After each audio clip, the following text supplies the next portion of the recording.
Good evening to all of you. How are you all?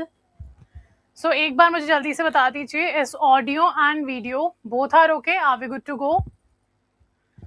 Let me know once, is audio and video both okay? Are we good to go? Give me a thumbs up or do write all okay ताकि हम आगे बढ़ें. So जैसे कि हमने कल discuss किया था that we will be starting module C today, तो वही हम स्टार्ट करने जा रहे हैं आज के सेशन में. But before moving forward, just give me the answer. Is audio video both are okay? Let me check as well.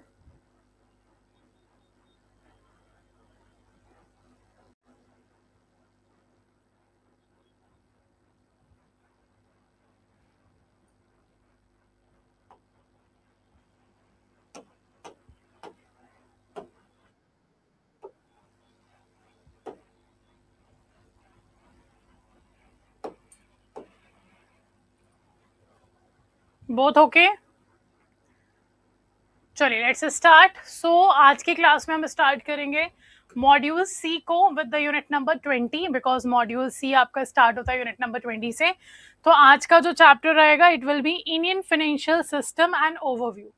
सो जितने भी ऐसे बैंकर्स हैं जिन्होंने क्लास आज से स्टार्ट करिए, ओरिएंटेशन नहीं देखा था, आई विल टेल यू कि हम स्टार्ट करें IIFS सब्जेक्ट को from the module C. After completing module C we will move forward to the module D, then B and then A. ठीक है, ए मॉड्यूल आपका रिकॉर्डेड रहेगा, B C and D तीनों ही modules आपके live रहने वाले हैं. डन.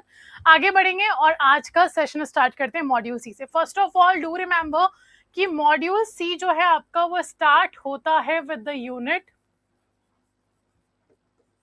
आपका यूनिट नंबर 20 से स्टार्ट होगा. ठीक है, एंड टिल 28 आपका पूरा मॉड्यूल सी ही है. देखा जाए तो नंबर ऑफ यूनिट्स लगता है बहुत कम है, पर एक्चुअली इस पर्टिकुलर मॉड्यूल में बहुत सारी थ्योरी हमें कवर करनी है. A lot of theory we have to cover और काफ़ी सारे कॉन्सेप्ट्स इसके अंदर हमें कवर करने. बट उसके साथ साथ कुछ फैक्ट्स भी हैं जो याद रखने वाली चीज़ें हैं, and for that we have to make sure कि रेगुलर रिवीजन इस मॉड्यूल का हम करते रहें. ठीक है, चलिए तो सबसे पहला चैप्टर जो है मॉड्यूल सी का, दैट इज यूनिट नंबर 20 और जिसका नाम है Indian financial system and overview. ये हमारा आज का चैप्टर रहेगा.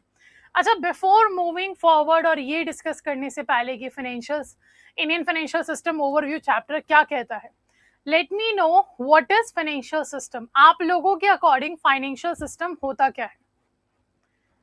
बताइए आपके according what is financial system. Let me know कि अगर मैं आपसे पूछूं what is financial system, so according to you what is financial system.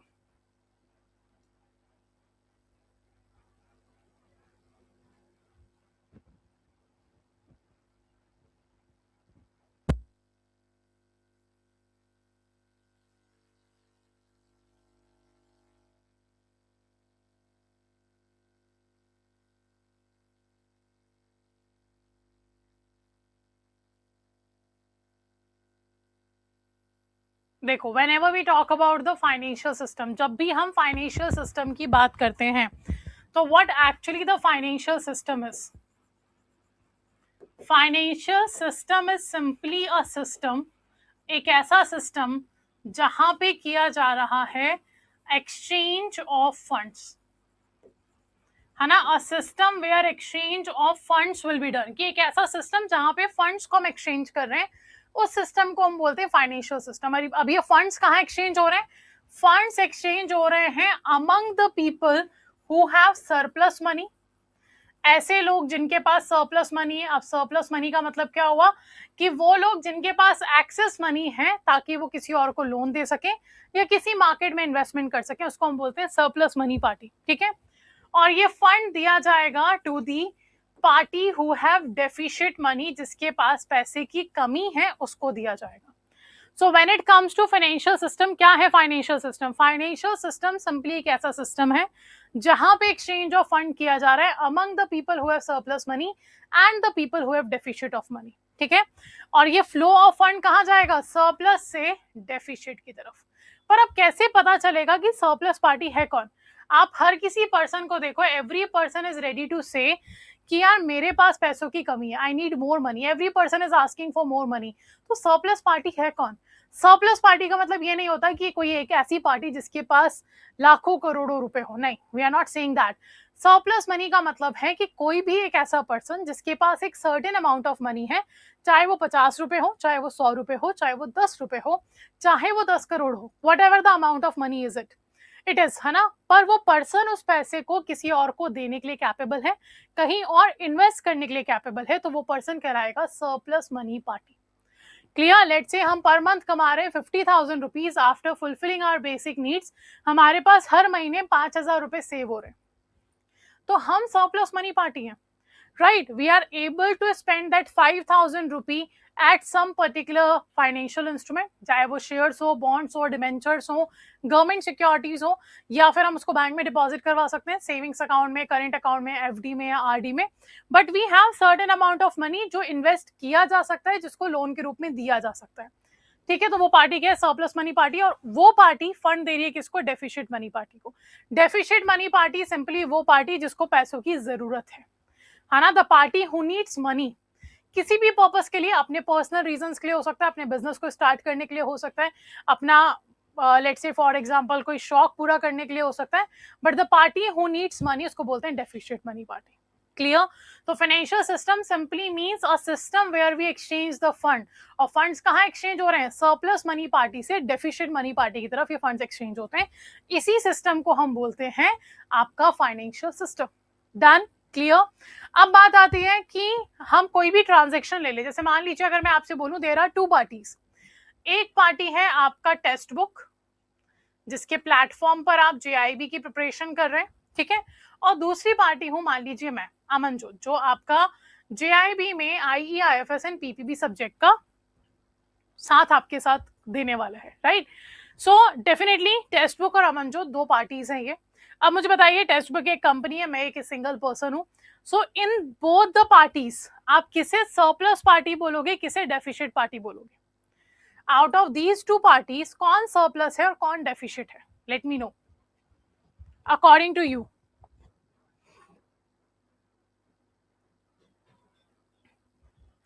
According to you, which party is surplus and which party is deficit?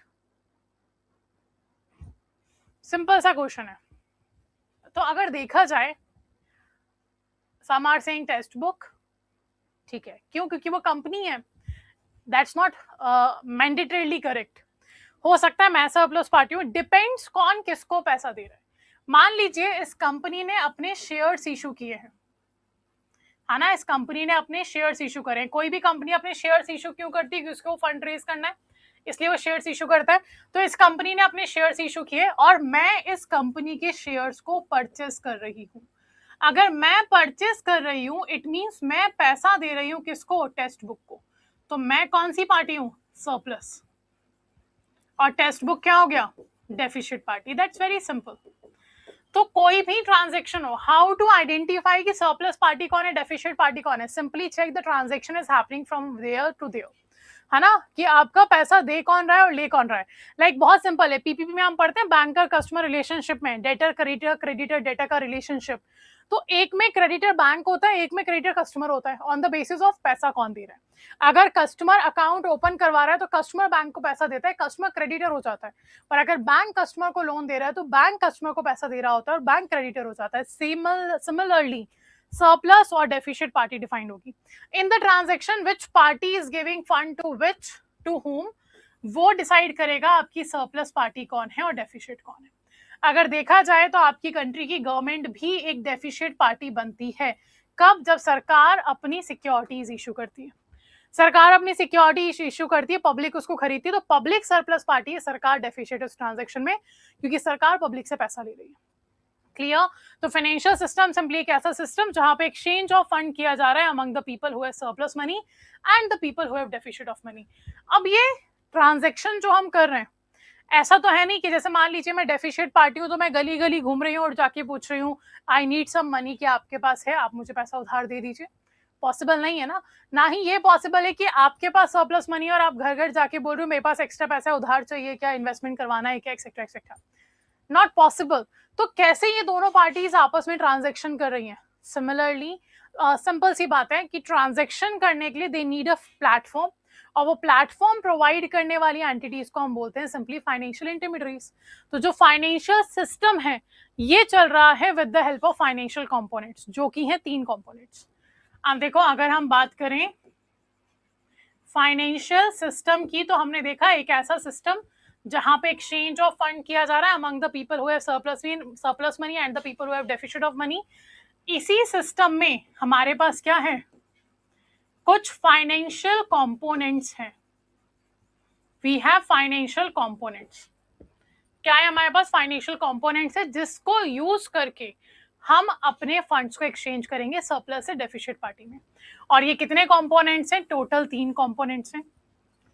The first one is financial market. First component is financial market. देखो simple सी बात है, अगर आपको pen खरीदना है, अगर आपको एक बुक खरीदनी है, आपको एक कॉपी खरीदनी है, तो आप कहाँ जाओगे, वेजिटेबल मार्केट तो नहीं जाओगे, ऑब्वियस सी बात है, स्टेशनरी की शॉप पे जाओगे। अगर आपको फ्रूट्स खरीदने तो ऑब्वियस सी बात है आप स्टेशनरी की शॉप पे तो नहीं जाओगे, आप कहाँ जाओगे फ्रूट्स खरीदने, वेजिटेबल मार्केट में या फ्रूट मार्केट में। So every place have been defined, हर एक मार्केट डिफाइंड है कि कहाँ पे आपको क्या मिलेगा। सिमिलरली जब आप फाइनेंशियल सिस्टम के अंदर फंड्स को एक्सचेंज कर रहे हो, तो वो एक्सचेंज कहाँ करेंगे, क्या स्टेशनरी की शॉप पे करेंगे या फिर एक वेजिटेबल मार्केट में जाके करेंगे, नहीं ना, एक सिंपल फाइनेंशियल मार्केट में किया जाएगा। एक ऐसा मार्केट जिसको बनाया ही इसलिए गया है कि सरप्लस मनी पार्टी और डेफिसिट मनी पार्टी आपस में फंड्स को एक्सचेंज कर सकें। Example money market, capital market, forex market, derivative market, insurance market, pension market, they all are the financial market. और ये वो मार्केट है जो प्लेटफॉर्म देते हैं जहां पे 2 पार्टीज आपस में आएंगे, अपने फंड्स को एक्सचेंज करेंगे। क्लियर? तो पहला कंपोनेंट हो गया फाइनेंशियल मार्केट, जो आपको प्लेटफॉर्म देता है to exchange the fund. Second platform हमारा, सेकेंड कंपोनेंट हमारा आता है फाइनेंशियल इंस्ट्रूमेंट्स, है ना। सेकेंड क्या है, फाइनेंशियल इंस्ट्रूमेंट्स है। फाइनेंशियल इंस्ट्रूमेंट का सिंपल सा मतलब है फाइनेंशियल प्रोडक्ट एंड सर्विसेज। अब देखो चलो आपने एक प्लेस भी बता दिया कि मनी मार्केट में जाओ, जाके फंड्स को एक्सचेंज कर लो, पर करेंगे कैसे, ऐसा होगा कि सरप्लस पार्टी एक बैग लेकर आई है कैश से भरा हुआ और लाके डेफिसिट पार्टी को दे दिया कि ये लो पैसा ले जाओ, नॉट पॉसिबल ना। आपने प्लेटफॉर्म तो बता दिया, अब पर प्लेटफॉर्म पे ऐसा थोड़ी ना हो कि बैग्स एक्सचेंज हो रहे हैं, डेफिनेटली नॉट। तो किसको एक्सचेंज कर रहे हैं, फाइनेंशियल इंस्ट्रूमेंट को, फाइनेंशियल प्रोडक्ट एंड सर्विसेज को, जो शेयर्स हो सकते हैं, बॉन्ड्स हो सकते हैं, डिवेंचर्स हो सकते हैं, इंश्योरेंस पॉलिसी हो सकता है, म्यूचुअल फंड हो सकता है, एनीथिंग कैन बी देयर, वो फाइनेंशियल इंस्ट्रूमेंट है। थर्ड आता है market participants. Third is market participants. ठीक है, मार्केट पार्टिसिपेंट्स में कौन होगा, हर वो पार्टी जो फंड्स को एक्सचेंज कर रही है। आप हो, मैं हूं, बैंक्स हैं, एनबीएफसीज हैं, कोई और कंपनी है, कोई भी प्राइमरी डीलर है ना, anybody who wants the money to take as a loan or who wants to give money as a loan, दोनों ही पार्टीज यहाँ पे मार्केट पार्टिसिपेंट्स बनेंगी। ठीक है, तो फाइनेंशियल मार्केट में कौन आ जाएगा हमारे पास, सिंपली फाइनेंशियल मार्केट में हम बोल रहे हैं हमारे पास है money market, capital market, forex market etcetera. These are the market जहां पे हम अपने फंड्स को एक्सचेंज कर रहे हैं। फाइनेंशियल इंस्ट्रूमेंट में कौन होगा हमारा, शेयर्स हो सकते हैं, बॉन्ड्स हो सकते हैं, डिवेंचर्स हो सकता है, म्यूचुअल फंड्स हो सकते हैं, कासा राफा हो सकता है। कासा राफा क्या है, current account, savings account, recurring account, fixed account, हर एक तरीके का फाइनेंशियल प्रोडक्ट एंड सर्विसेज वो फाइनेंशियल इंस्ट्रूमेंट है, उसमें से कुछ भी हो सकता है। ठीक है, then we have market participants. Market participants में कौन आएगा, सिंपली वो लोग जो मार्केट में पार्टिसिपेट कर रहे हैं, जो एक दूसरे को लोन दे रहे हैं या ले रहे हैं। इट कैन बी बैंक्स, है ना, it can be your NBFCs, ये आपके इन्वेस्टर यानी कि general public as an investor हो सकता है, ये प्राइमरी डीलर्स हो सकते हैं,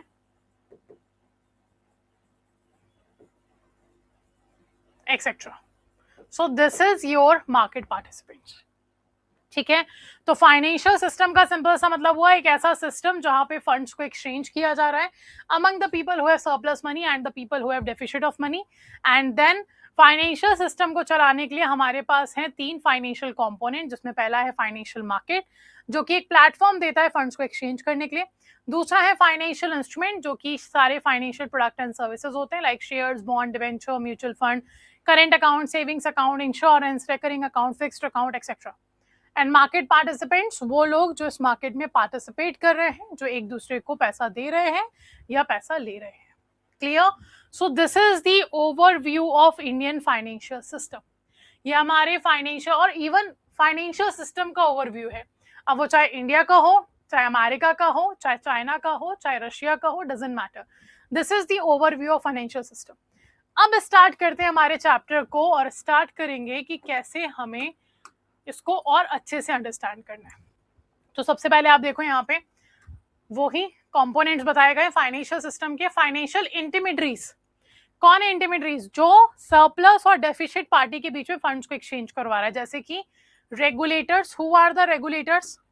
हमारे फाइनेंशियल रेगुलेटर्स में हम कवर करते हैं आरबीआई को, सेबी को, एडा एंड पीएफआरडीए। ठीक है, they all are the regulators. RBI, SEBI आप जानते, Reserve Bank of India, Securities and exchange board of India, Insurance regulatory and development authority of India, Pension fund Regulatory and development Authority, ये सब मिलकर आपके regulators है ना। Then we have banks. Banks कौन? Commercial bank है, RRB है, आपका स्मॉल फाइनेंस बैंक है, सब आ जाएंगे यहाँ पे।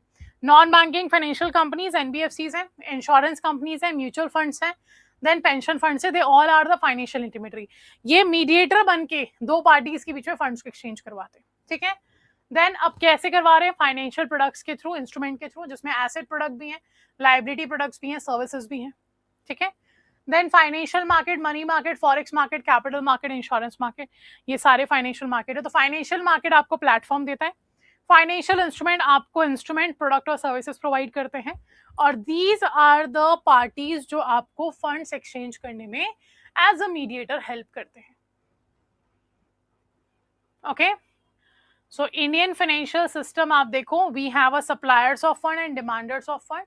सप्लायर्स ऑफ फंड को आप सिंपल लैंग्वेज में सरप्लस मनी पार्टी भी बोल सकते हो। सप्लायर्स ऑफ फंड वो हैं जिनके पास सरप्लस मनी है, एंड डिमांडर्स ऑफ फंड वो हैं जिनके पास डेफिसिट मनी है ना। वो कौन हो गए? डिमांडर्स ऑफ फंड्स हो गए जिनके पास डेफिसिट मनी है। तो आप देखो सरप्लस मनी में सप्लायर्स ऑफ फंड्स में कौन है? Individual, businesses, government. Demanders of fund, deficit money में कौन है? Same, individual, businesses and government. Why? Because मैंने आपको सबसे पहले कहा ट्रांजैक्शन के ऊपर डिपेंड करेगा कौन सरप्लस पार्टी है, कौन डेफिसिट पार्टी है, पैसा कौन किसको दे रहा है। On that basis we will decide surplus party कौन है और डेफिसिट पार्टी कौन है। ठीक है, आगे देखिए। नाउ सप्लायर्स ऑफ फंड से फंड्स जा रहे हैं डिमांडर ऑफ फंड्स के पास, और डिमांडर ऑफ फंड्स क्या दे रहे हैं? सिक्योरिटी। आज मैं आपसे बोलूं कि यार मुझे पैसों की बहुत जरूरत है, आप मुझे कुछ पैसा उधार दे दो, तो आप ऐसे ही तो नहीं दे दोगे ना, right? What you will say, we need a proof, हमें प्रूफ दो कि आप पैसा वापस करोगे, या फिर आप बोलोगे कोई गारंटी दो, कोई सिक्योरिटी दो जिसके बिहाफ पर हम आपको पैसा दे सके। अगर आप हमारा पैसा लेकर भाग गए तो हम कहाँ पकड़ेंगे आपको। सो आपने मुझसे कुछ सिक्योरिटी रखा, मेरा घर गिरवी रखवा लिया, मेरे एफडी के पेपर्स रखवा लिए, something like that you have taken from me, तो वो आपका यहाँ पर भी होगा। इवन आरबीआई जब गवर्नमेंट ऑफ इंडिया को लोन देता है तो भी सिक्योरिटीज मांगता है। ऐसा नहीं कि सरकार है ये तो देश की कहाँ भाग के जाएगी, इनको ऐसे ही लोन दे दो, नहीं। Government also have to give collateral to RBI to take a loan, है ना। कौन से कोलेटरल होते हैं? गवर्नमेंट सिक्योरिटीज होता है। तो हर एक पार्टी जो फंड दे रहा है या जो फंड ले रहा है, एक फंड्स देता है तो दूसरा उसके बिहाफ पर सिक्योरिटी देगा। यही एक्सचेंज ऑफ फंड जो है ये कहलाता है फाइनेंशियल सिस्टम। इसी को हम क्या बोलते हैं? फाइनेंशियल सिस्टम बोलते हैं। क्लियर? और बड़े लेवल पे फाइनेंशियल सिस्टम को समझें तो ये है आपका फाइनेंशियल सिस्टम। एक तरफ है सप्लायर्स ऑफ फंड जो पैसा दे रहे हैं, एक तरफ है डिमांडर्स ऑफ फंड जो पैसा ले रहे हैं। इनके बीच में मीडिएटर कौन है? फाइनेंशियल इंस्टीट्यूशन, कमर्शियल बैंक है, इंश्योरेंस कंपनी है, म्यूचुअल फंड है, प्रोविडेंट फंड है, एनबीएफसी है। तो जिनके पास सरप्लस पैसा है वो पैसा इनको देते हैं, और वो पैसा कहाँ पहुंच जाता है? डेफिसिट पार्टी के पास। फिर डेफिसिट पार्टी इनको क्या प्रोवाइड करता है? सिक्योरिटी प्रोवाइड करता है ना। तो दो तरीके हैं, एक तरीका ये है कि आप फाइनेंशियल इंस्टीट्यूशन के थ्रू पैसा ले लो, और दूसरा तरीका ये है कि आप फाइनेंशियल मार्केट से जाके पैसा ले लो। जैसे मान लीजिए XYZ कोई कंपनी है ना, उस कंपनी को पैसों की जरूरत है, तो उसके पास पहला ऑप्शन तो ये है कि वो बैंक के पास जाए, बैंक से लोन ले ले। तो वो ऊपर लिखा है कि आपका किसी कंपनी को पैसों की जरूरत थी, डिमांडर ऑफ फंड्स था, ये गया बैंक के पास, बैंक से लोन ले लिया, ठीक है, पहला ऑप्शन ये है। या फिर ये भी तो ऑप्शन है ना कि इस कंपनी को अगर पैसों की जरूरत है तो वो जाए मनी मार्केट में या कैपिटल मार्केट में, कैपिटल मार्केट में जाके अपने शेयर्स इशू कर दे और वहां से पैसा उठा ले। Both the options are there. तो आपके फाइनेंशियल इंस्टीट्यूशंस मीडिएटर बनते हैं सप्लाई ऑफ फंड्स को करने में, है ना, या एक्सचेंज ऑफ फंड्स करवाने में। साथ ही में जो फाइनेंशियल मार्केट्स हैं ये भी मीडिएटर बनते हैं to make the funds exchange at between the two parties और अमंग द पार्टीज। क्लियर? तो ये है पूरा आपका फाइनेंशियल सिस्टम का मैकेनिज्म, हाउ इट वर्क्स। जिसके पास पैसा है वो फंड्स देता है फाइनेंशियल इंस्टीट्यूशन को, फाइनेंशियल इंस्टीट्यूशन वो जिनके पास पैसा नहीं है उनको पैसा देते हैं। इनके पास जो पैसा आता है ये इन्वेस्ट करते हैं कैपिटल मार्केट में, मनी मार्केट में, वो पैसा फिर से पहुंच जाता है जिनका पैसा था उन तक, और इसी तरीके से ये cycle of exchange of funds चलता रहता है in the financial system with the help of 3 components और 3 components, financial market, market participants and your financial instrument. Okay, एक बार बताइए जल्दी से, is it clear to all of you? एक बार जल्दी से बता दीजिए, यहां तक सबको क्लियर है? Keep asking your doubts in the comment section. I guess आप सब लोग कमेंट कर पा रहे होंगे। Okay, so keep answering your questions, मतलब कीप आस्किंग योर क्वेश्चंस अगर कोई डाउट है तो, और अगर डाउट नहीं है तो do right clear so that we can move forward. पढ़ें आगे, समझ में आया यहां तक? तो बेसिक अंडरस्टैंडिंग ही लिया है अभी तक हमने तो टॉपिक का। नाउ बहुत सिंपल सी बात कही गई है कि किसी भी बिजनेस को स्टार्ट करने के लिए, कोई भी बिजनेस हो, उस बिजनेस को स्टार्ट करने के लिए क्या चाहिए? ग्रोथ। बहुत सिंपल सी बात है। अगर एज अ इंडिविजुअल मैं ग्रो करना चाहती हूँ तो मैं कब ग्रो करूंगी? When I will be having a more money. तो मेरा लिविंग स्टैंडर्ड बदलेगा, है ना, डेफिनेटली। ऐसे ही कोई कंपनी अगर ग्रो करना चाहती है तो कंपनी को भी फंड्स की जरूरत है ना, कंपनी ऑल्सो नीड्स फंड। और अगर मान लीजिए कोई गवर्नमेंट आगे कंटिन्यू करना चाहती है, ग्रो करना चाहती है, कंट्री को डेवलप करना चाहती है, तो country also need a money. Everyone needs money to raise their standard, to be capable of more growth and more development, है ना? Like why you all are here and you are going for the JIB? Definitely एक increment होगा जो कि आपका standard of living बढ़ाने में help करेगा, है ना। And apart from that you will be having a more better knowledge about JIB के सारे सब्जेक्ट्स जो हैं, जो आपको day to day banking practices में, योर डेली लाइफ में हेल्प आउट करेंगे, है ना। So definitely the same thing is written here. For growth of any economy, आप चाहते हो इंडिया डेवलपिंग से डेवलप्ड कंट्री बने तो पैसा तो चाहिए उसके लिए। So capital formation is essential for the growth of any economy, of any person, of any company. ठीक है, आगे बढ़ते हैं। Now next we are saying capital is the source of fund with which an entrepreneur is able to take the risk of setting up and operating a business enterprise. Capital जो है ये वो source of fund है जिसपे कोई भी entrepreneur risk लेने को राजी है। Let's say for example if I say कि यार I am thinking about starting my own business, ठीक है, पूरा आइडिया है मेरे पास, I have proper idea, I have proper planning कि कैसे काम करना है, कैसे बिजनेस चलाना है, क्या इन्वेस्टमेंट चाहिए, everything is ready, plan is ready, है ना, बस स्टार्ट करना है। स्टार्ट करने के लिए आई हैव 2 ऑप्शंस, मैं अपनी सेविंग्स को यूज करके अपना बिजनेस स्टार्ट कर लूं, और इधर I can go for a loan from a bank, या फिर मैं कोई फाइनेंसर ढूंढ लूं। तो आपको क्या लगता है इन तीनों में से क्या मुझे नहीं करना चाहिए? क्या मैं खुद की सेविंग्स को यूज करके बिजनेस स्टार्ट करूं, क्या मैं बैंक से लोन लूं, या फिर क्या मैं आपका फाइनेंसर ढूंढूं जो इन्वेस्टर मिल जाए मेरे बिजनेस में पैसा लगाए? आई गेस सेविंग्स तो नहीं यूज करनी चाहिए। मान लो बिजनेस नहीं चला तो इधर सेविंग्स भी चली जाएगी, बिजनेस भी डूब गया तो सर्वाइव कैसे करूंगी? बैंक से लोन ले सकती हूँ पर बहुत ज्यादा रेस्ट्रिक्शंस हैं, क्रेडिट हिस्ट्री दिखाओ, थर्ड पार्टी गारंटर लेकर आओ, कुछ ना कुछ कोलेटरल दो, रिस्क है ना। और मान लो बिजनेस लॉस में चला गया तो लौटाऊंगी कैसे बैंक का लोन? तो फिर आई हैव चूज किया कोई इन्वेस्टर ढूंढ लेते। कोई ऐसा पर्सन जो मेरे बिजनेस में पैसा लगाने को राजी है, उसके पैसे पे I will be taking risk. और ऐसे ही सारे बिजनेस चलते हैं, किसी इंडिविजुअल का नहीं, कंट्री का काम भी ऐसे ही चलता है। India is taking a lot of risk in making India self reliant. आत्मनिर्भर बनने के लिए हम बहुत बड़ी रिस्क ले रहे हैं। हम हर चीज इंडिया में प्रोड्यूस कर रहे हैं, है ना, हमारे इंपोर्ट्स को धीरे धीरे कम कर रहे हैं, उसका सब्सटीट्यूट ढूंढ रहे हैं within the country manufacturing को और प्रमोट करके। We are taking risk but not on our cost only, we are taking risk on someone else's cost. हम फॉरेन कैपिटल्स पे निर्भर हैं to start our own business, to expand our own business. हर एक company करती है, हर एक country करती है। वही सेम चीज यहाँ पे कहा गया है कि कोई भी एंटरप्रेन्योर जो है वो रिस्क लेने को राजी है किसी दूसरे के पैसे पे, ठीक है। The capital is however normally not available with the entrepreneurs and businesses who need them, है ना।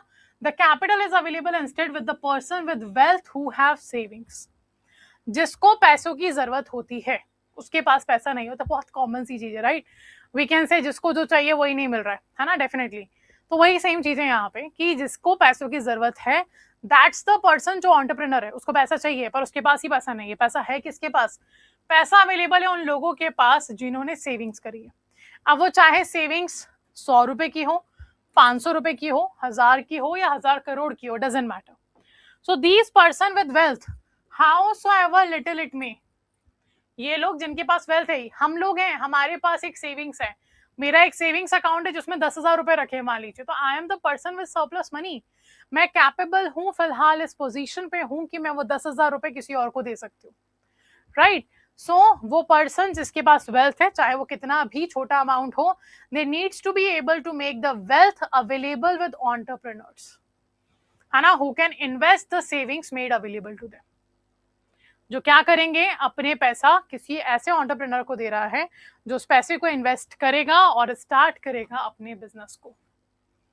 And that's how the economy works, है ना, ऐसे इकोनॉमी वर्क करता है। एग्जाम्पल ऑफ वेल्थ पोजेसर्स अगर बात करें, इंडिविजुअल्स हैं, फर्म्स हैं, कॉर्पोरेट हैं, गवर्नमेंट है, इनके पास पैसा होता है ना, दे हैव द फंड्स।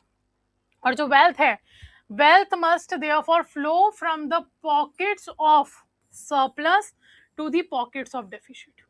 जिनके पास सरप्लस पैसा है उनसे डेफिशिट तक फंड जाना चाहिए, सरप्लस पार्टी के पॉकेट से पैसा डेफिशिट पार्टी तक जाना चाहिए, सिंपल सी बात ये है।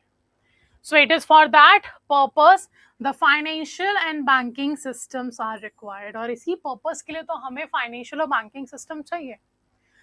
क्यों? बैंक को हम फाउंडेशन ऑफ और pillar, foundation pillar of any economy बोलते हैं, क्योंकि बैंक ही वो पिलर है जो हमें फंड्स अवेलेबल करवा रहा है। कौन से फंड्स, कैसे फंड्स, जिसकी जरूरत हमें है। एक पर्सन डिपॉजिट करता है, उस डिपॉजिट का लोन बैंक किसी और को दे देता है, तो ये एज अ मीडिएटर बैंक जो है, फाइनेंशियल इंस्टीट्यूशन जो है, they are helping us out to exchange the fund among the people, और हमारी जो फंड्स की रिक्वायरमेंट है उसको फुलफिल करने में हेल्प कर रहे हैं, ठीक है। देखो, इट्स वेरी ऑब्वियस कि जैसे हमने कहा कि जो बिजनेसमैन हैं, जो बड़ी बड़ी कंपनीज हैं, इनके पास पैसा नहीं होता। अब ऐसा नहीं कि इतनी बड़ी कंपनी चला रहे हैं फिर भी गरीब है, no. The point is nobody is ready to take a risk on their own cost, है ना। तो अगर कोई एक कंपनी भी चला रहा है person, so he is not going to invest his whole savings और whole profit of a company. आप बोलो कि चलो मैम आपने एक XYZ कंपनी स्टार्ट करी, उसमें आपको 100 करोड़ का प्रॉफिट, 100 तो चलो बहुत ज्यादा हो गया, मान लो 1 करोड़ का प्रॉफिट हुआ है, आप अपने बिजनेस को एक्सपांड करना चाहते हो, यही 1 करोड़ इन्वेस्ट कर दो। I won't be doing that. क्यों? अगर जो पैसा से मैंने प्रॉफिट कमाया है उसमें से पहली चीज तो मुझे अपने एक्सपेंसेस देने पड़ेंगे, ठीक है, जो कॉस्टिंग है वो निकालना पड़ेगा। Then I have to have a retained earnings. Retained earnings होगा जो फ्यूचर में I can use for expanding my business और a kind of safe deposits for my future requirements. But मैं पूरा 1 करोड़ तो नहीं इन्वेस्ट कर दूंगी ना। I want to expand my business, पर उसके लिए भी मैं इन्वेस्टर ढूंढूंगी। कोई रेडी नहीं है मेरी कंपनी में इन्वेस्ट करने के लिए, तो I will be issuing shares, और वो शेयर्स मैं पब्लिक को बेच के उनसे पैसा कलेक्ट करूंगी। Why I am doing that? Because definitely to take a risk on your savings is not a right business decision. और वही सेम चीज हमें यहाँ पर सिखा रहा है आपका financial system. Everybody needs help of bank and financial system at some point of time, ठीक है। अच्छा, फंड्स जो रिक्वायरमेंट है वो अवेलेबल करवाने के काफी सारे तरीके हैं। एक तरीका मैंने आपको कहा बैंक से जाके लोन ले लो, दूसरा तरीका मैंने आपको कहा कि आप किसी और से पैसा ले लो। So let's say for example, अभी वी ऑल आर वर्किंग, आप सभी बैंकर हैं, है ना। बट जब हम स्कूल में थे या कॉलेज में थे, जब हमें पैसों की ज़रूरत होती थी, तो हम क्या करते थे? We used to ask money from our parents, siblings, grand parents, friends, इन्हीं से पैसा मांगते थे और ये लोग हमें पैसे देते भी थे, इवन अभी भी दे देते हैं। सो इन दैट सिचुएशन क्या कुछ ऐसा होता था कि हमारे फ्रेंड्स हमारी क्रेडिट हिस्ट्री चेक कर रहे हैं कि तूने और किस किस से क्लास में पैसा लिया था और वो रिटर्न किया या नहीं किया, और किया तो टाइम पे किया या नहीं किया, क्या वो चेक करते थे? क्या पेरेंट्स ये चेक करते थे? नहीं।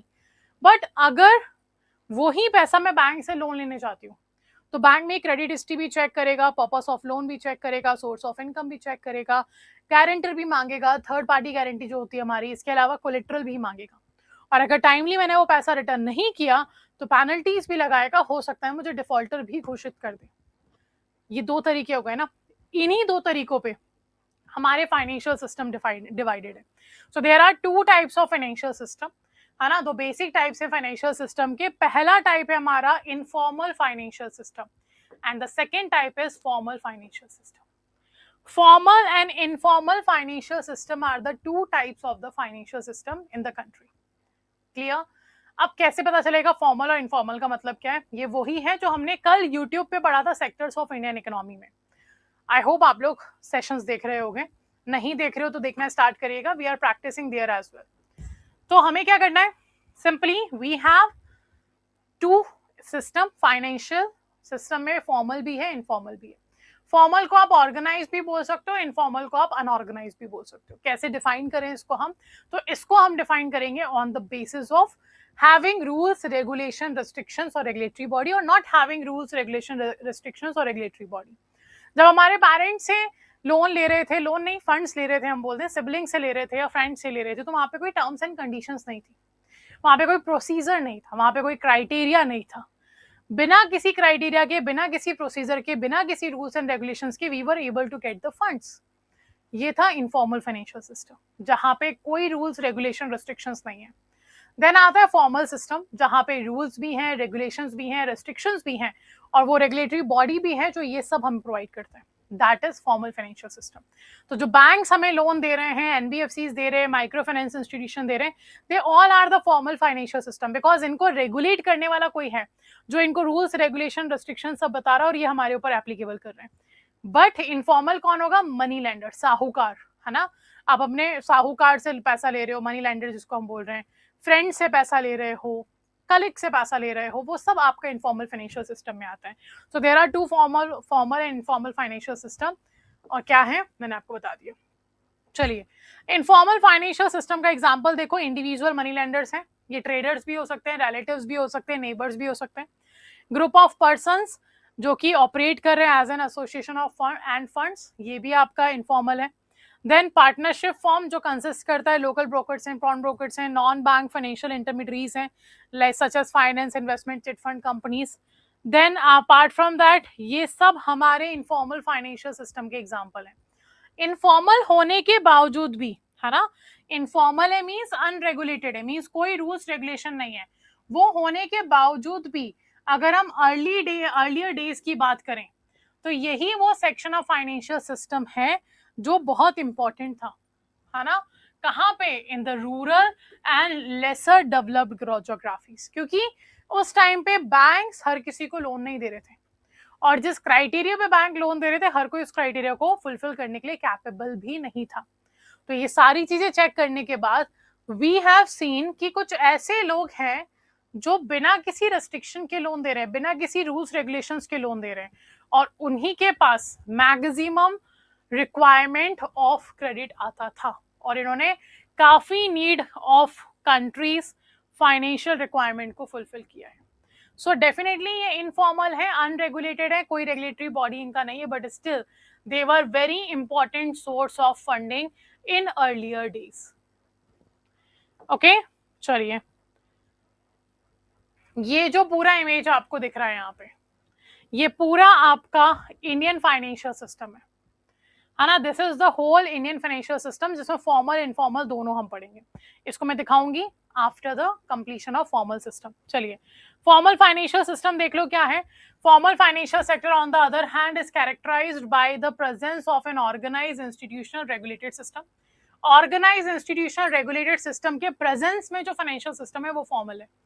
है ना, जो कैटर क्या करता है, आपकी financial needs of modern sphere of economy, कि आपकी इकोनॉमी की जितनी भी फाइनेंशियल नीड्स है उन सबको फुलफिल कर रही है, ठीक है। साथ ही में it forms the backbone of any economy and one of the most important system in the growth of any nation, है ना। ये क्या है, बैकबोन है किसी भी इकोनॉमी का और सबसे इंपॉर्टेंट सिस्टम है ना, in the growth of any nation. So banking को तो हम हमेशा से ही बोलते हैं, banking is one of the foundation pillar of any economy, उसके बिना आपका इकोनॉमी चल ही नहीं सकता। So the component of formal financial system is financial institutions, जैसे आपके banks, NBFCs etcetera. Then financial instrument जैसे शेयर्स, बॉन्ड, डिबेंचर, कासा, राफा, इंश्योरेंस एक्सेट्रा।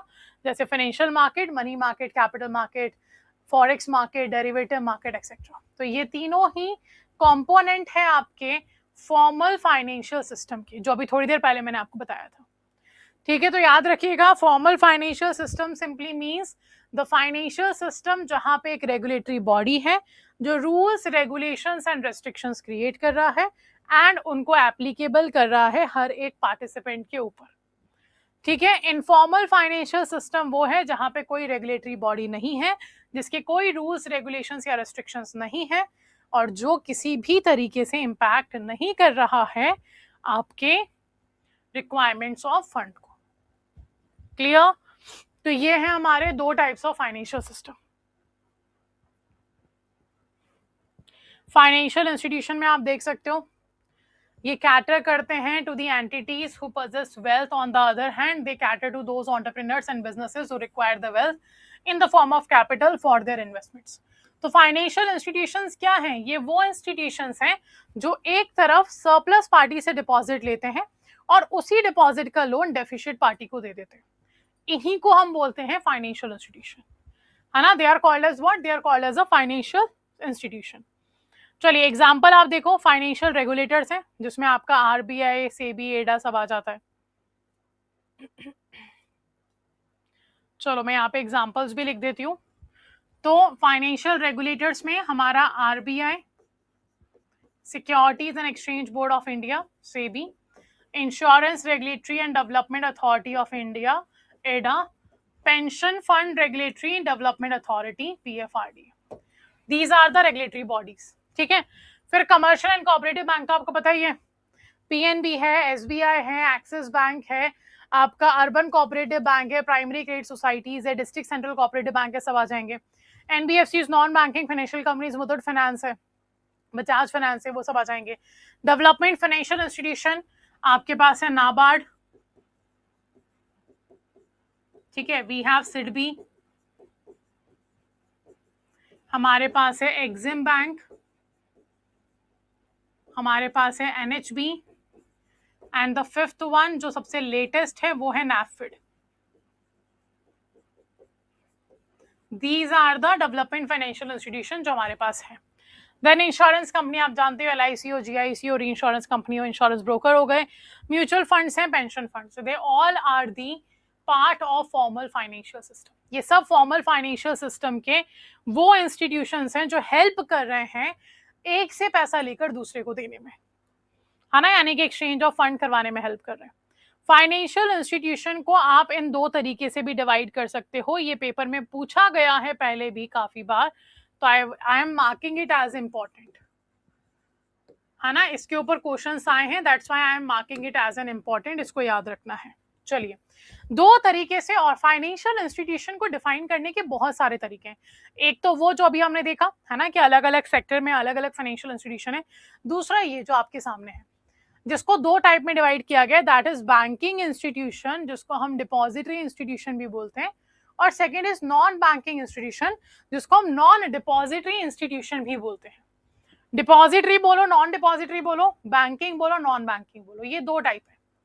अब देखो नाम से समझ में आ रहा होगा, बैंकिंग, डिपॉजिटरी मींस वो इंस्टीट्यूशंस जिनको अलाउ किया गया है कि आप पब्लिक से डिपॉजिट ले सकते हो, उनको हम बोलते हैं बैंकिंग इंस्टीट्यूशन, उनको हम बोलते हैं डिपॉजिटरी इंस्टीट्यूशन। आया समझ में? इट मींस सिंपली ऐसे इंस्टीट्यूशंस जो डिपॉजिट एक्सेप्ट कर सकते हैं वो बैंकिंग इंस्टीट्यूशन है, वो डिपॉजिटरी इंस्टीट्यूशन है। देन वो इंस्टीट्यूशन जिनको डिपॉजिट एक्सेप्ट करना अलाउ नहीं है वो कहलाते हैं नॉन डिपॉजिटरी या फिर नॉन बैंकिंग इंस्टीट्यूशन। ठीक है, they will be called as a non depository या फिर नॉन बैंकिंग इंस्टीट्यूशन। क्लियर हुआ?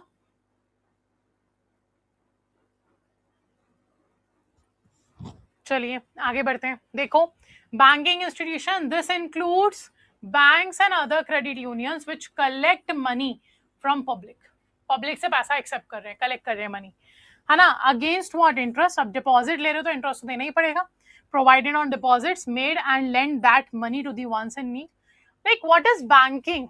Section 5B of banking regulation act हमें कहता है कि बैंकिंग का मतलब क्या है? Banking means accepting deposit from public first, using that deposit for the purpose of lending और investment second, third, which will be repayable on demand or otherwise, withdrawable by check, draft order or otherwise। ये चार चीजें जो भी functions हो रहे हैं, जो भी एंटिटी ये चार फंक्शंस परफॉर्म कर रहा है, वो बैंक है ना, वो बैंकिंग इंस्टीट्यूशन है, वो बैंकिंग कंपनी है। क्या? पब्लिक से डिपॉजिट एक्सेप्ट करना, इस डिपॉजिट का लोन बांटना या इन्वेस्टमेंट करना, उस डिपॉजिट को रीपे करना डिमांड पे, उसको विड्रॉ करवा के देना, चेक, ड्राफ्ट, ऑर्डर, इन सब के फॉर्म में। अगर ये काम आप कर रहे हो तो your institution is a banking institution. आपकी कंपनी एक बैंकिंग कंपनी है, आप अपने नाम में बैंक वर्ड को यूज कर सकते हो। उसी को हम बोलते हैं बैंकिंग इंस्टीट्यूशन, डिपॉजिटरी इंस्टीट्यूशन। ठीक है, एक से डिपॉजिट लेके उस पर इंटरेस्ट दे रहे हैं, उसी डिपॉजिट का लोन किसी और को बांट के उससे इंटरेस्ट ले रहे हैं। Then non banking institution, non depository institution, नाम ही बता रहा है, ना तो ये डिपॉजिट एक्सेप्ट कर सकते हैं, है ना।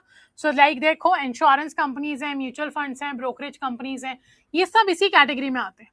दे can not ask for monetary deposit, ये पब्लिक से मॉनेटरी डिपॉजिट नहीं मांग सकते, but they can sell financial product to their customer. पर क्या कर सकते हैं? अपने कस्टमर को फाइनेंशियल प्रोडक्ट सेल कर सकते हैं। जैसे इंश्योरेंस कंपनी पब्लिक से डिपॉजिट थोड़ी ना लेता है, पर इंश्योरेंस तो बेच रहा है। म्यूचुअल फंड्स पब्लिक से डिपॉजिट तो नहीं लेते हैं, पर म्यूचुअल फंड्स पॉलिसीज तो बेच रहे हैं। अब आप बोलो कि हम करते तो हैं प्रीमियम पे, तो दैट्स अ फी, आप एक प्रोडक्ट को खरीदने के लिए पे कर रहे हो, डिपॉजिट नहीं है। ये तो वही तरीका हो गया कि आप एक रिटेल शॉप पे गए हो, है ना, ब्रेड का पैकेट परचेस करने, और उस ब्रेड का पैकेट के लिए आपने 50 रुपए पे किए, तो दैट्स नॉट अ डिपॉजिट। वो क्या है? वो तो आप फी पे कर रहे हो, प्राइस पे कर रहे हो उस प्रोडक्ट का, उस सर्विस का जो आप ले रहे हो। तो जो इंश्योरेंस कंपनी को हम प्रीमियम देते हैं, वो प्रीमियम, वो प्राइस है जो उस प्रोडक्ट को, उस पॉलिसी को खरीदने के लिए हम पे कर रहे हैं। क्लियर हुआ? बताइए, banking institution, non banking institution, clear है आप सभी को?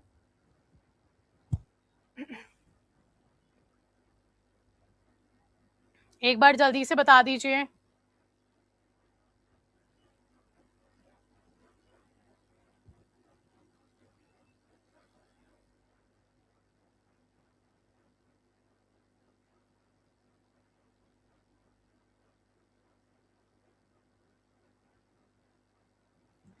Any doubts here? I can see the name Sonam ma'am is here, Urvis sir is here. चलिए ठीक है, done. Is it clear to all of you? कोई डाउट तो नहीं है?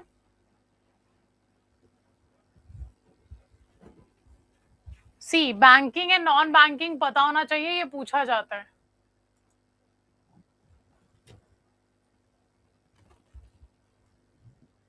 और रेखा मैम इज ऑल्सो देयर। चलिए, आई होप क्लियर है सबको।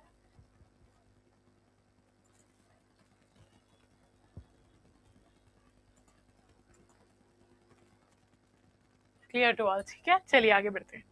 सो these are the banking and non banking financial institution, इसको याद रखिएगा। फर्दर, फाइनेंशियल इंस्टीट्यूशन को तीन कैटेगरी में, अब मैंने आपको बताया ना, फाइनेंशियल इंस्टीट्यूशन को कैटेगराइज करने के बहुत सारे तरीके। पहला तरीका हमने देख लिया on the basis of hierarchy की, रेगुलेटरी बॉडीज हैं, कमर्शियल बैंक है, कोऑपरेटिव बैंक है, एक्सेट्रा। दूसरा हमने देखा डिपॉजिट ले सकते हैं या नहीं ले सकते उसके बेसिस पे। तीसरा, पहला कैटेगरी रेगुलेटर्स का है, रेगुलेटर जो रेगुलेशंस बनाते हैं, रूल्स रेगुलेशंस देते हैं और रिस्ट्रिक्शंस लगाते हैं, वी कैन से, जिसमें इंस्टीट्यूट करते हैं that regulate the financial market like RBI, IRDA, SEBI. Then next we have intermediates, जिसमें कमर्शियल बैंक्स हैं जो प्रोवाइड करते हैं लोन, अदर फाइनेंशियल असिस्टेंस देते हैं, जैसे कि SBI, bank of Baroda, PNB, axis bank, etcetera. And third आता है हमारा नॉन इंटरमीडिएट्स। नॉन इंटरमीडिएट जो एज अ मीडिएटर काम नहीं करते, एक से पैसा लेके दूसरे को नहीं देंगे। Like institution that provide financial aid to corporate customers, जैसे कि आपका नाबार्ड है, सिडबी है। क्या नाबार्ड में कोई अकाउंट खुलवा सकता है? इफ आई वांट किया नाबार्ड में अकाउंट खुलवाती हूँ, सिडबी में, एनएचबी में, एक्सिम बैंक में, is it possible? Definitely not, because they are the development financial institution, they are all India financial institution. ऐसे इंस्टीट्यूशन हैं जो क्या कर रहे हैं, आपको पर्टिकुलर सेक्टर को डेवलप करने के लिए लोन देते हैं। They can not accept deposit from the public, वो एज अ कमर्शियल बैंक काम नहीं कर रहे हैं। They are the all India financial institution जो आपके स्पेसिफिक सेक्टर को डेवलप करने के लिए लाए गए। क्यों लाए गए? क्योंकि पहले आज जैसे मान लीजिए इंफ्रास्ट्रक्चर डेवलप करना है ना, infrastructure sector requires large amount of capital for a long term period, जो कमर्शियल बैंक नहीं दे सकते। कमर्शियल बैंक के पास पैसा कहाँ से आता है? पब्लिक से, हमारे पास से। और हम बैंक को मैक्सिमम कितने साल के लिए पैसा देंगे? 10 साल के लिए मैक्सिमम, जो फिक्स अमाउंट है कि एफडी हम करवाते हैं, आरडी करवाते हैं, 10 साल है।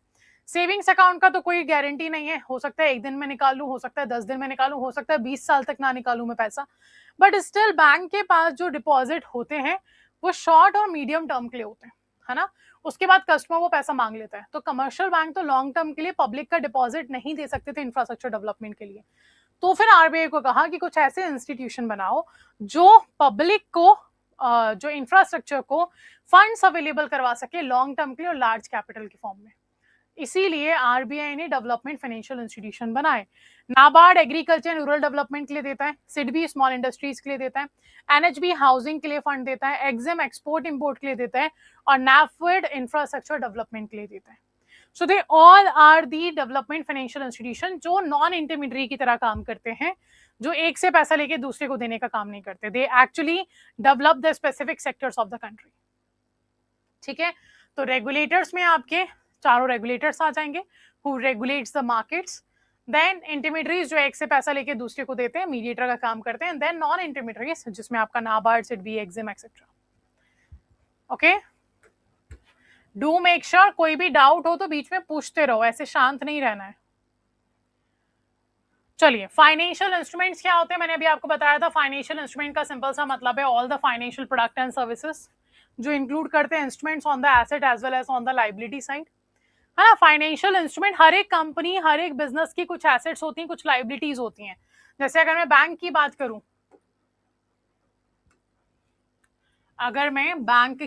करूं, तो बैंक में भी एसेट्स और लाइबिलिटीज होंगी ना। बैंक की भी तो कुछ एसेट्स हैं और बैंक की भी तो लाइबिलिटी है। ठीक है, बैंक की लाइबिलिटी क्या होता है? Public deposits.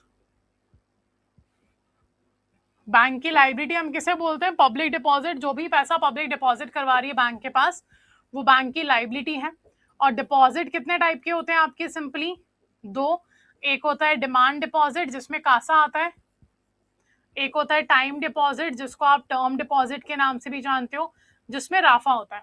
कासा मतलब करेंट अकाउंट, सेविंग्स अकाउंट। मैं लिख देती हूँ यहाँ पे, डिमांड डिपॉजिट में कासा आएगा, करेंट अकाउंट, सेविंग्स अकाउंट। ठीक है, और टाइम डिपॉजिट में आता है राफा, रेकरिंग अकाउंट और फिक्स्ड अकाउंट, जिसको आप आरडीएफडी भी बोलते हो, है ना। आगे एसेट्स में क्या है? एसेट्स मींस लोन और एडवांसेस। लोन एंड एडवांसेस जो बैंक बांट रहा है पब्लिक को, वो उसकी एसेट्स है। और ये लोन और एडवांसेस, ये जो एसेट्स है, इसको भी 2 टाइप्स में डिवाइड किया गया है।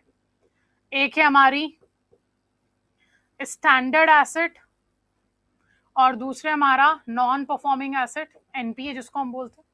तो every business have assets liability. तो इसी तरीके से फाइनेंशियल इंस्ट्रूमेंट जो है, फाइनेंशियल प्रोडक्ट एंड सर्विसेज जो है, वो भी asset side and liability side दोनों जगह होंगे, है ना। It include on the asset side as well as on the liability side of the financial institutions balance sheet. So they can also be what in the form of intangible valuated services, है ना। और जरूरी नहीं हमेशा product हो, ये services भी तो हो सकते हैं एसेट्स और लायबिलिटी साइड में, जो कि फैसिलिटेट करवा रहे हैं फाइनेंशियल डेवलपमेंट।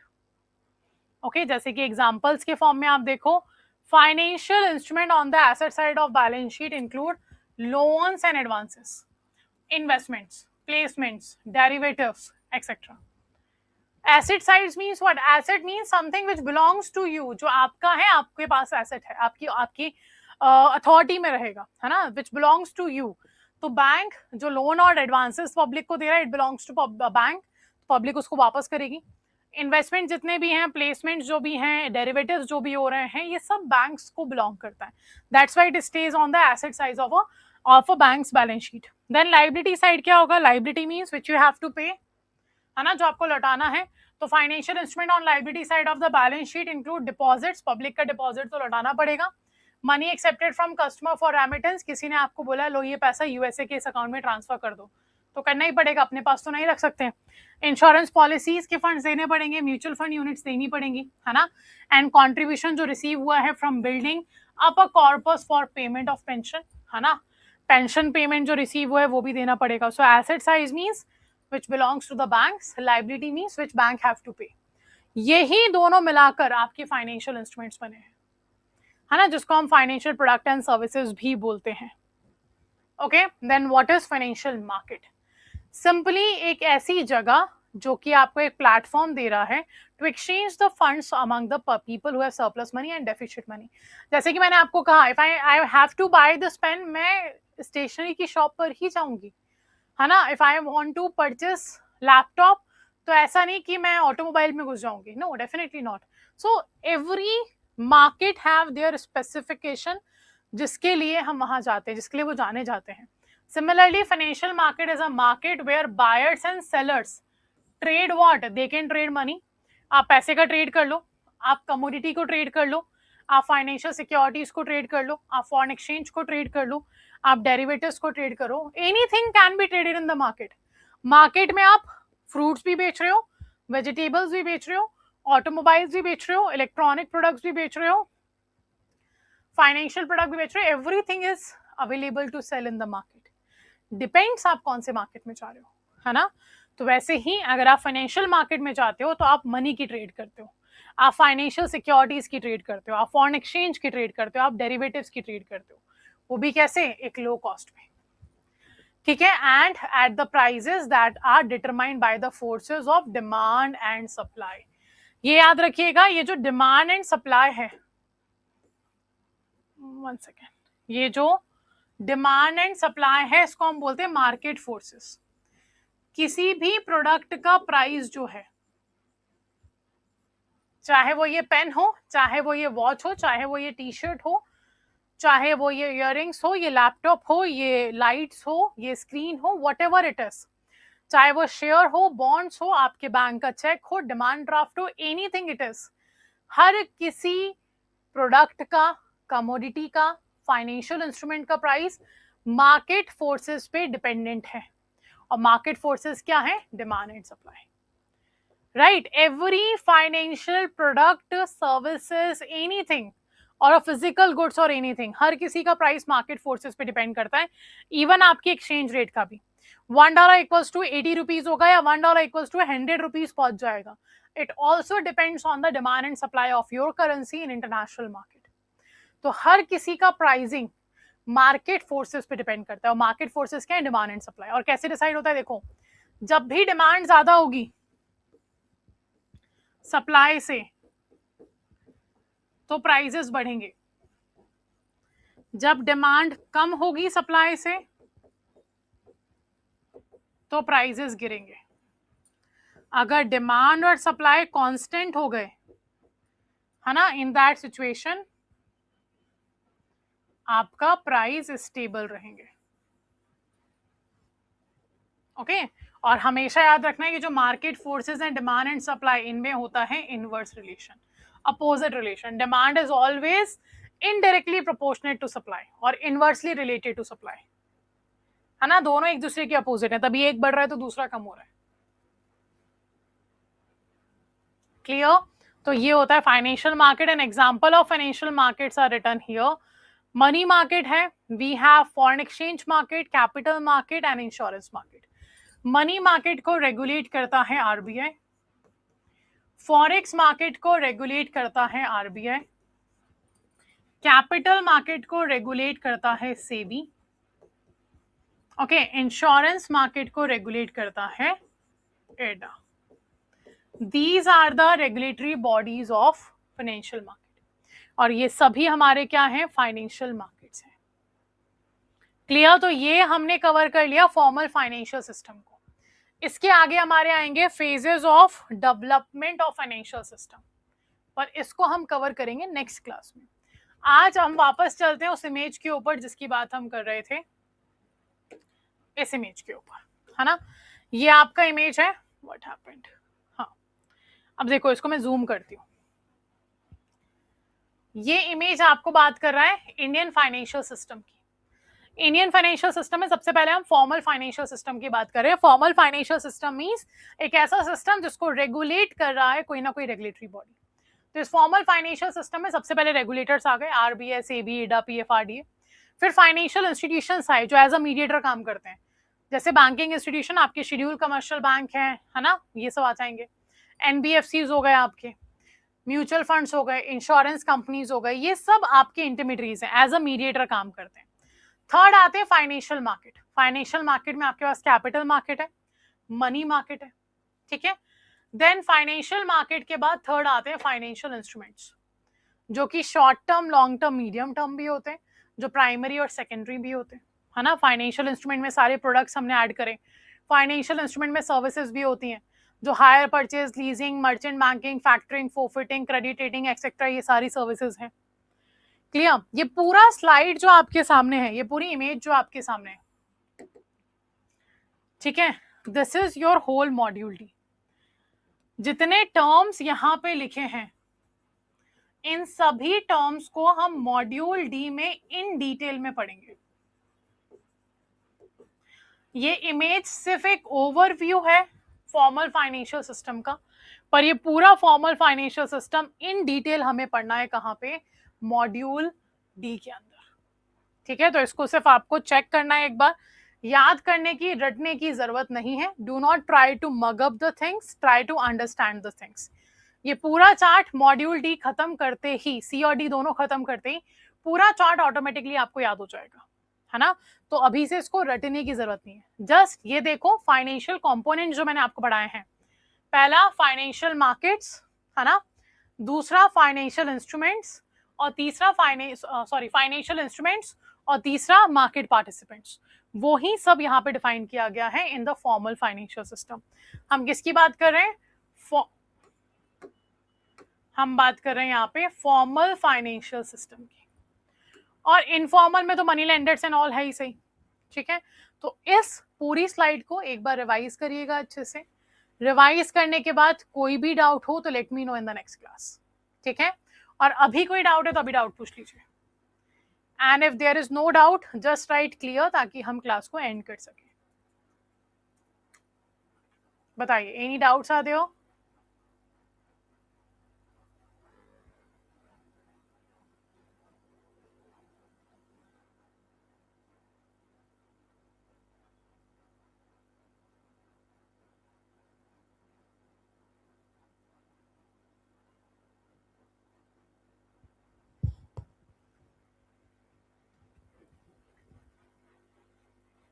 हाँ, रिकॉर्डिंग भी मिलेगा, पीडीएफ भी मिलेगा इन द एप्लीकेशन ओनली, है ना। एप्लीकेशन में रिकॉर्डिंग भी आ जाएगी आफ्टर 1 or 2 hours, और आपका पीडीएफ भी after the class ends I will upload.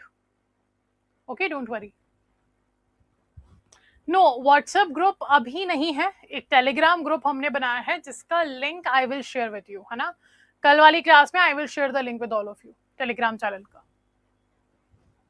Okay, ताकि आप लोग फिर डाउट्स जो है टेलीग्राम में पूछ सको, एंड कोई पीडीएफ हमें शेयर करना होगा तो we will be able to do that. Test भी अवेलेबल है आपके एप्लीकेशन में ही, टेस्ट भी अवेलेबल है, और जैसे हम मॉड्यूल कंप्लीट करेंगे हम तो प्रैक्टिस करेंगे क्वेश्चंस, है ना। In the live class test will happen, और एप्लीकेशन में भी आपका टेस्ट मिलेगा आपको। Anything else?